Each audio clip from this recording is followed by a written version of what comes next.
খেতে বসবো। অনেকটা লেট হয়ে গেছে, ঘুমোচ্ছে না। এই যে পিঠে নিয়ে নিয়েছি, এই যে পিঠে উঠে বসে আছে, এখনও তার ঘুম নেই। তো খেতে তো হবে। আজকে খাবারে নিয়েছি কাঁকরোল ভাজা আর একটু সয়াবিন, যেটা ববিতা দিয়েছে, একটু কাঁচা পেঁয়াজ নিয়েছি, আর করেছিলাম মোচা, এই তো, আর টক ডাল। ভাবলাম ওকে ঘুম পাড়াতে পাড়াতেই খেয়ে নিই, সময় নেই। এত মাথা যন্ত্রণা করছে কালকে থেকে, বলে বোঝাতে পারবো না।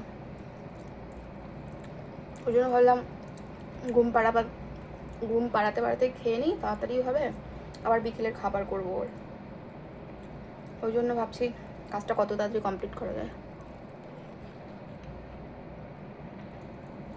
দেখা যাক কতক্ষণে ঘুমোয়। চলো আসি আজকাল।